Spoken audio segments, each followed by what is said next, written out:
ఒకసారి తెలుస్తూ ఉన్నాను. హల్లెలూయా.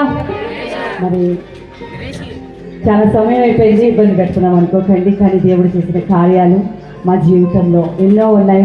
అవన్నీ వివరించడానికి సమయం చాలదు. కానీ నిజంగా మేము కూడా మీలాగా ఒక అన్య కుటుంబంలో నుండి దేవుని ఎరిగిన వారము.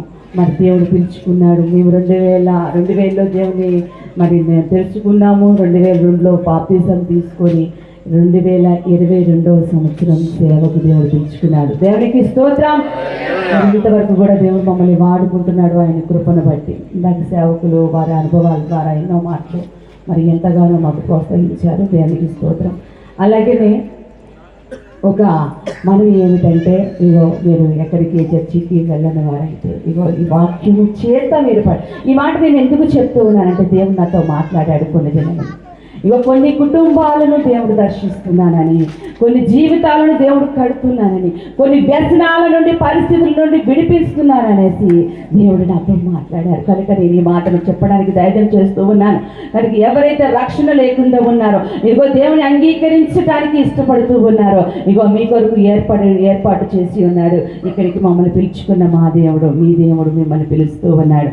కనుక ఎవరైతే అటువంటి వారు ఉన్నారో మరి దేవుని సన్నిధికి రావాల్సిందిగా దేవుని పేట మనం చేస్తూ ఉన్నాను. ఆ బంధకాల నుండి సంఖ్యల నుండి ఒక్కసారి వచ్చి దేవుని సన్నిధిలో, ఇందాక మనం దైవ సేవకుల ద్వారా విని ఉన్నాం. ఇగో దేవుని మందస్థంలో ఏమైందో, ఆ మందస్థంలో ఎవరున్నారు అంత వివరంగా దేవుడు తెలియపరిచి ఉన్నారు. కనుక ఆ దేవుడు నీకు కావాలంటే ఇప్పుడు ఆయన పిలుస్తూ ఉన్నాడు. ఇదిగో నరపుత్రుడా, నువ్వు నిలబడవు, నేను నీతో మాట్లాడతానని వాగ్దాన పూర్వకమైన మాటను అక్కడ ఆయన లిఖింపడం జరిగిందనమాట. దేవునికి స్తోత్రం.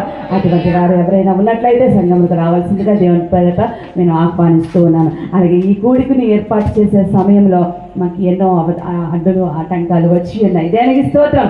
ఏ ఆటంకమైన దయచేసి ఉన్నారు, అది శ్రమ అయినప్పటికీ కూడా ఆయన మనతో ఉంటే దేని స్తోత్రం.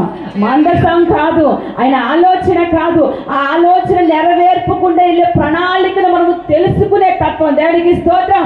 అట్లాగా దేవుడు మనల్ని నడిపిస్తూ ఉన్నప్పుడు ఇవేవి మనకి కనిపించవమ్మా. ఈ ఆటంకాలు, ఈ అడ్డులు, ఈ అనారోగ్యాలు, ఈ అప్పులు ఏవి కూడా మనకి కనిపించవు. దేవునికి స్తోత్రం.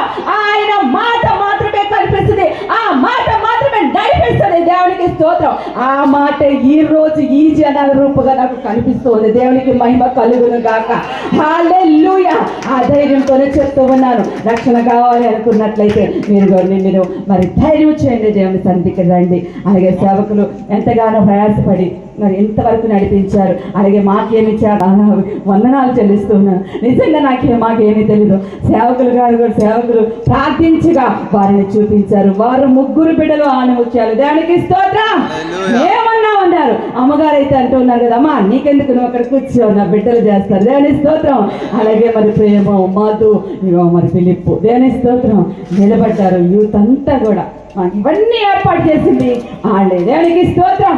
ఆ కుటుంబాలను, ఆ సేవను ఇంకా దేవుడు అభివృద్ధి పరిచింది కాక. ఇగో వాళ్ళకున్న ప్రయాసను బట్టి ఇంకా అనేక చోట్ల విడివిగా వాళ్ళు వాడబడుతురు కాక. దేవునికి స్తోత్రం కలుగును గాక. వచ్చిన ప్రతి దైవజనులకు కూడా వందనాలు చెల్లిస్తూ ఉన్నాను. తెలిసి తెలియక ఏమైనా తప్పులు చేస్తుంటే దయతో క్షమించండి, మన్నించండి, మీ బిడ్డలుగా ఆదరించండి. ఇంకనూ దేవుని సేవలో ముందుకు సాగాలని ఆశపడుతూ ఉన్నాం. నా జీవిత సాక్ష్యం చాలా ఉన్నది. దేవుని చిత్తం అయితే మరొకసారి మరి వివరిస్తాను. దేవుని స్తోత్రం. దేవుని స్తోత్రం. హల్లెలూయా. అందరికీ వందనాలు. నా పేరు ఐజాక్. అండ్ మా అమ్మ నాన్న ఈ పరిచయంలో దిగి 3 సంవత్సరాలు అవుతుంది ఈ రోజుతో.